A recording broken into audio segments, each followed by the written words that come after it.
Alright. Gonna play some Saturn Bomberman, kind of a famous Saturn game. It's one that all the kids want.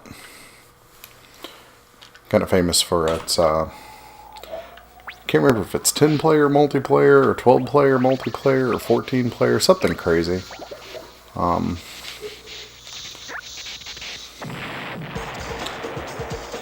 Some of that sweet Sega Saturn animation, full motion video.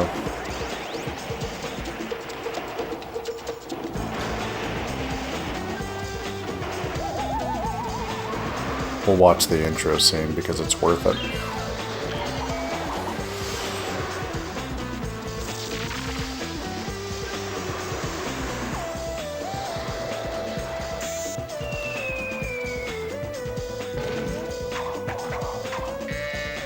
Clearly there's a lot of plot in this.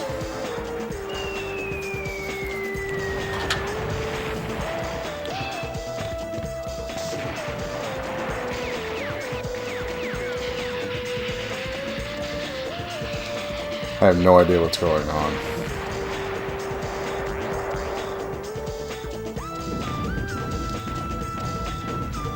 And somehow Pokemon are involved.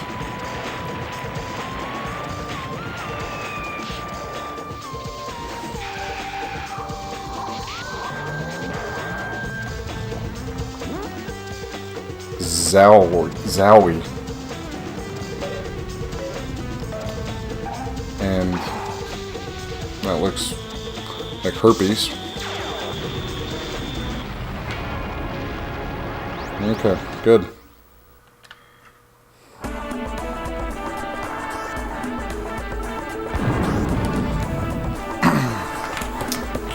Alright. It's on like Donkey Kong. See what's in the options here.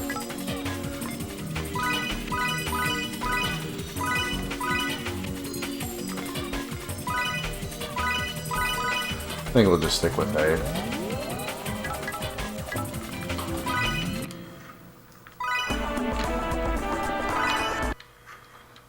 We'll play some normal mode because I'm not good at Bomberman.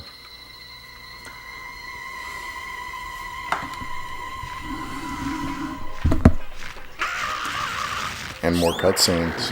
I haven't played this in a while, actually. Ooh, yeah. It's the legendary Crystal Tower. Let's go.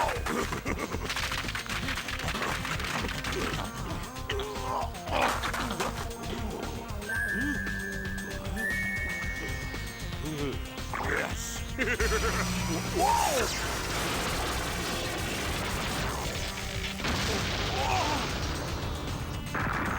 This guy kind of looks like the Dr. Robotnik. It's Krator, the legendary monster. Uh-oh. I have the monster controller. Take that!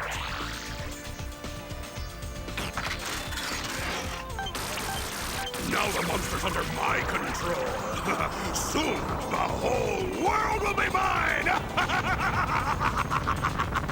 Uh-oh. Well, that's no good. Bomberman, listen carefully. The Meanie Gang is trying to take over the world. Mr. Meanie has unleashed Krator, the legendary monster, and stolen the crystals that had sealed him in the tower. Now he's using Krator's evil power to conquer the world.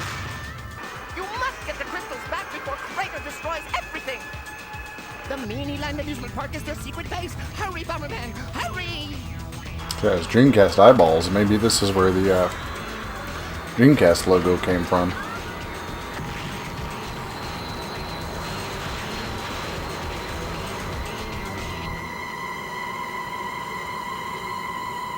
Those glasses that guy's wearing could have only come from the early 90s.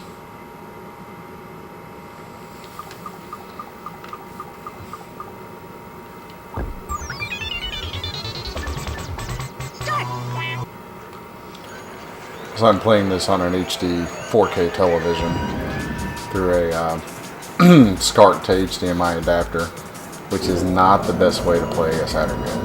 Actually, it looks like poop on this display. At least if you're a purist, which I used to not think of myself as being, but I'm kind of becoming a little bit more snobby when it comes to the way I hook up my stuff. Actually gotten a lot of effort here in the last several months to try to make my gaming displays not terrible. Clearly my timing's kind of off here. All of the enemies here are just so cute and cuddly. Doesn't really seem like pandas and umbrellas or something to be that fearful of, but they're dangerous in Bomberman. So unfortunately, I'm kind of playing the single player. I mean, Bomberman, you know, shines more in the multiplayer arena, obviously.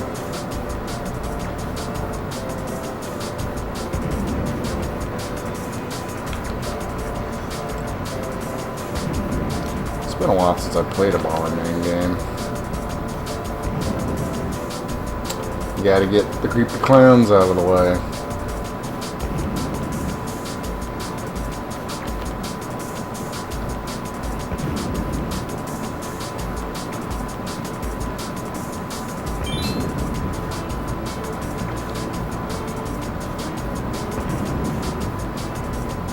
But the animations are kind of neat. You know, everything's cartoony and kind of happy.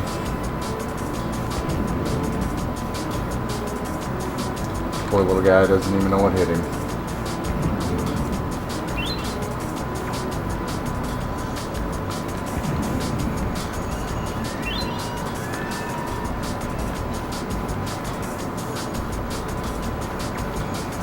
Thinking I'd gotten all of them, I missed one. There we go, now we get the exit.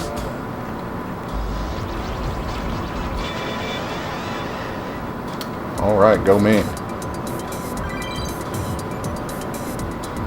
So on to stage 1-2.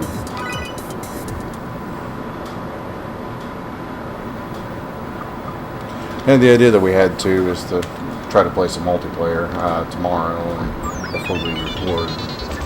Get a little bit of that footage. Should be a lot more fun playing multiplayer, I think. Now my Saturn Bomberman is an expensive game. My copy is a disc only copy. I happened to run across a copy a couple of years ago, and I think I got the disc for like $30 or something like that, which at the time I thought was a lot of money. But I think a disc only copy, you know, these days it runs $100 or something. I mean, it's kind of crazy. And I think a completed box copy of Saturn Bomberman is like $250, $300 now, which is a little nuts.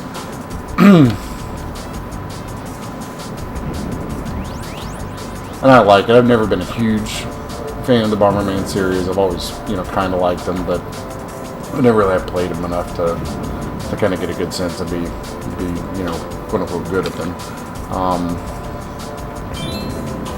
And my only real complaint about the game is that I just don't care much for the I don't even know what kind of music this is, or how you would describe it, but I don't like the music at all in this game. And you know, this was the era where, you know, all the video games were you know, spouting CD quality sound and that kind of thing. And there's really nothing special about the soundtrack on this, and it really kind of sounds even like a you know, a soundtrack that could have been done on other hardware that doesn't have CDs, or at least not you know, not lost too much. I mean, it's not bad. It's just not great. I mean, in Saturn Bomberman, it's kind of, you know, a lot of people, you know, say that it's the best Bomberman game that there is. And I suppose that might be accurate. But it really is a, you know, a Bomberman game at its core.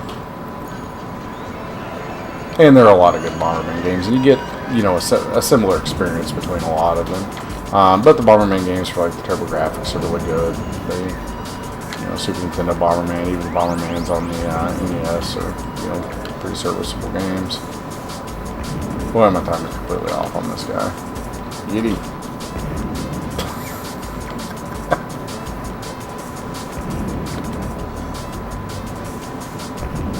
There, finally.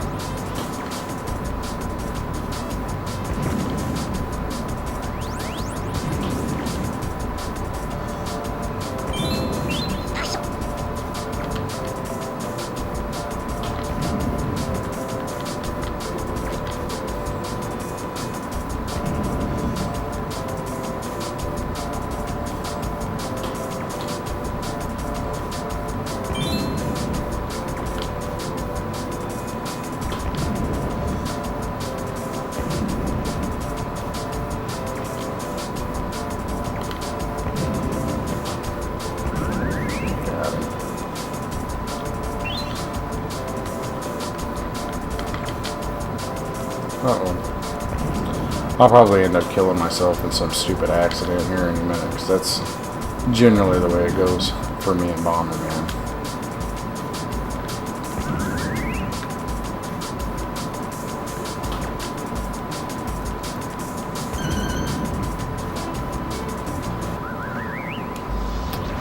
I like that little fist pump. After you beat the level. Alright, 1-4. I think this is the pirate ship level. Nope.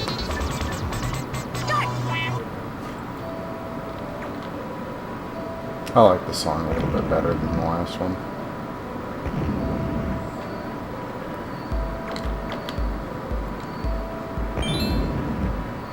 I got an egg.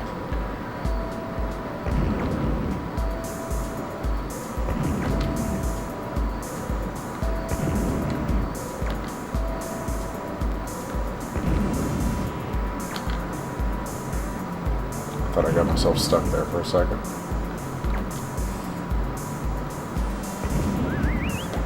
Alright, a twofer. I think you can catch these little parachutes. Boom!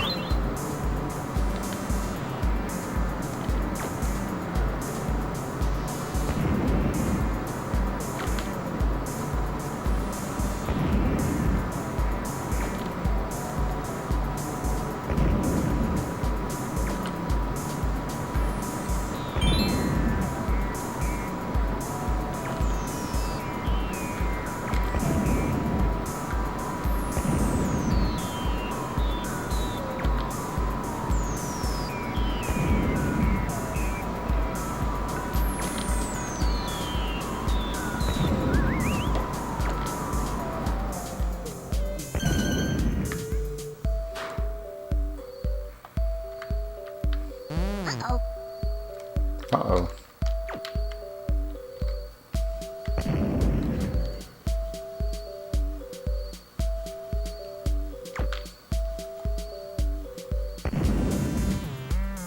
Power glove.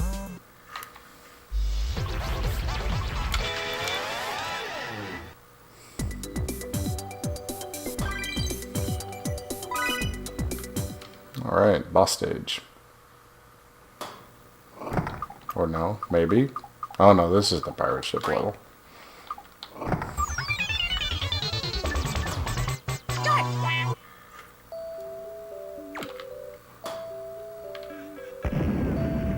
Missed him.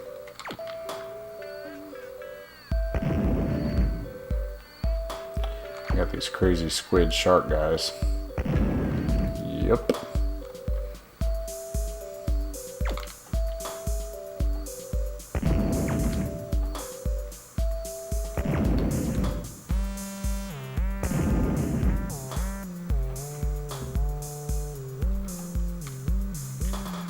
Where did I go? I'm stuck behind this thing. There I am.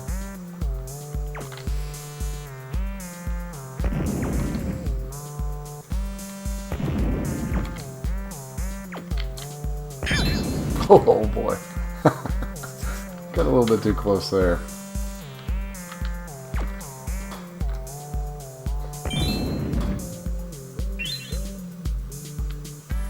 Yeah, so I typically have this, I was talking about SCART a little bit earlier, I have two Saturns. I usually have one hooked up to an RGB CRT, and then I usually have this one hooked up to my SCART professional video monitor, and it looks really good on that thing, a lot better than it does on this 4K television. So the television that I use for recording stuff is the one that I have my PS4 on. It's HDMI, and I've kind of nerded out a little bit, like I was saying earlier, with audio video setups, and but for video capture it's just a lot easier to do it under with HDMI, and so I have little converter boxes. Problem is, oh no, I just killed myself. The problem with those converter boxes is the pictures, they never do look quite right. And typically speaking, systems always look best on the displays that they were created to use. So you think, well, low resolution is a display, you know, that's, you know, 25 years old, it's probably going to look terrible, but that's not really true.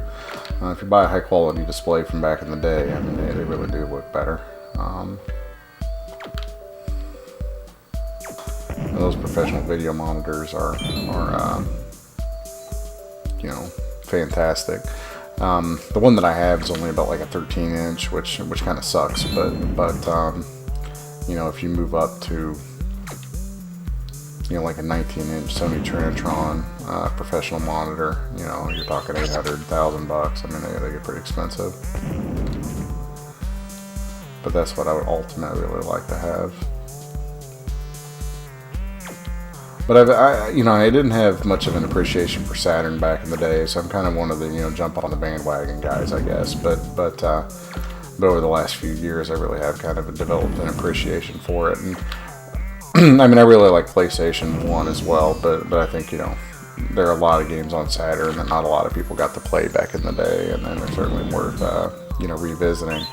I've been growing, maybe I'll post some pictures of it sometime, but I've been kind of growing my Saturn collection, and I've actually been getting a fair number of Saturn import games, Japanese games, because they had a really strong Saturn library in Japan. And a lot of the games that were released in Japan and the United States, the Japanese versions are a lot cheaper than the American versions. So if you get a device called an Action Replay, it plugs into the back of your Saturn, and it saves your games. It also works sort of like a Game Genie and allows you to do cheats and you know, in your games, just like a Game Genie would, you know, infinite lives, infinite continues, that sort of thing. And of course it can be programmed, but some of the higher end Saturn games, especially the fighter games, use RAM expansion cards, and it also functions as that RAM expansion for, you know, some of the Capcom fighter stuff, which look fantastic, like arcade perfect on the Saturn. But in addition to all of that, the Action Replay also unlocks your Saturn and allows it to play European Saturn games, Japanese Saturn games, you know, basically Saturn games from any territory. You know, especially when you're talking about spending, you know, several $100s on some of the United States versions of games versus, you know, PAL or Japanese versions, it really can save you a ton of money. I mean, Action Replay, I bought mine a while back, so I'm not sure what they go for now, but I you know, I'm still pretty confident you could probably get one for $20 or $30. So they may even still manufacture them. But if you're looking to get a Saturn, I would highly recommend getting an Action Replay for sure.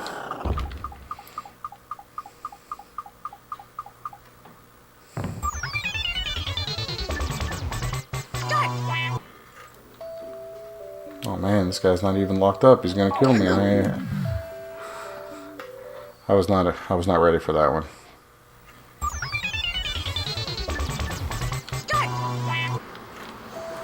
Alright, it won't be so easy this time. Or maybe it will.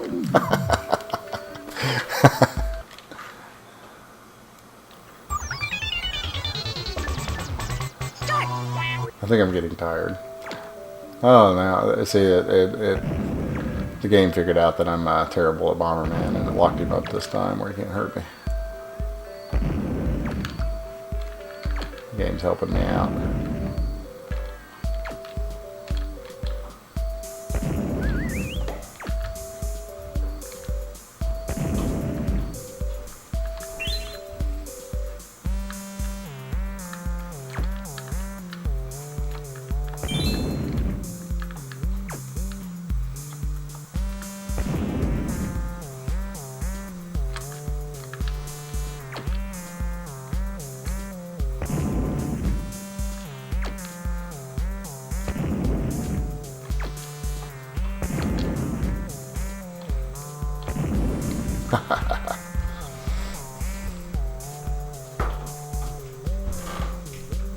These little guys looks like the slimes from Dragon Quest.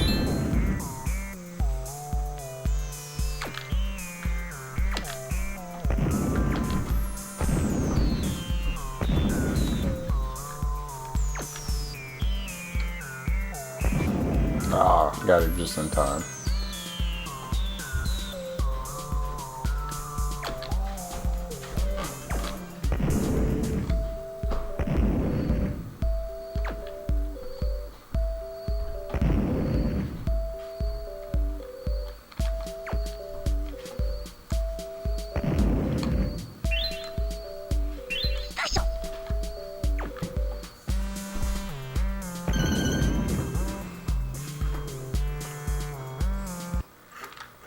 All right.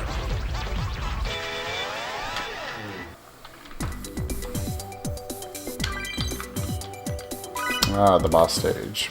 I can't really remember, but it seems like last time I played this guy, I actually had a little bit of trouble with it, even though he's the first boss. That's how bad I am at Bomberman.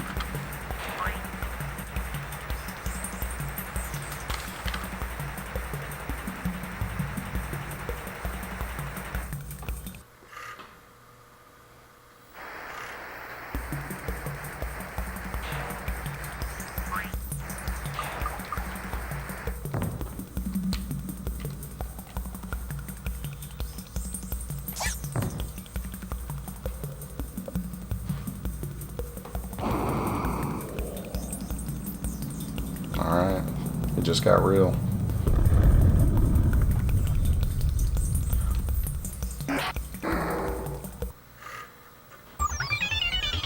Boss Castle Joe.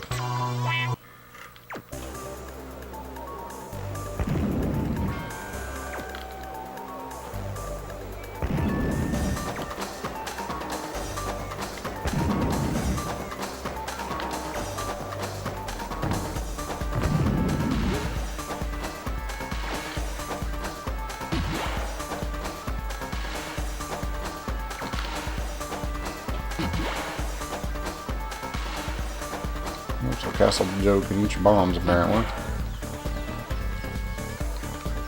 Stop eating my bombs, Castle Joe.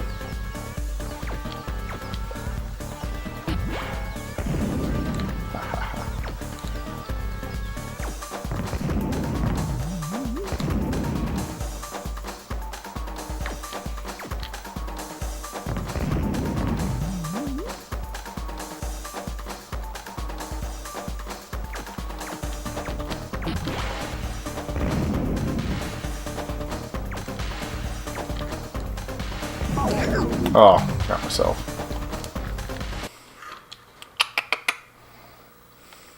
That's not how that's done.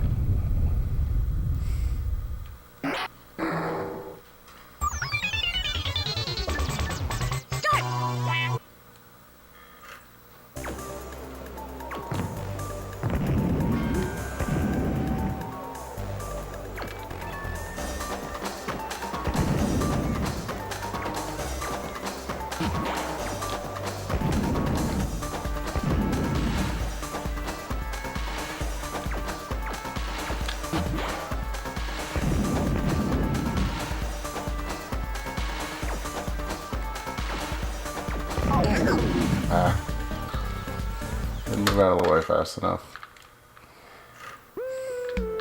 Oh, man, that's probably enough for right now. So we will save right there. And then that's it for tonight, I think. Alright, well, we'll try to record some multiplayer, but thanks for tuning in.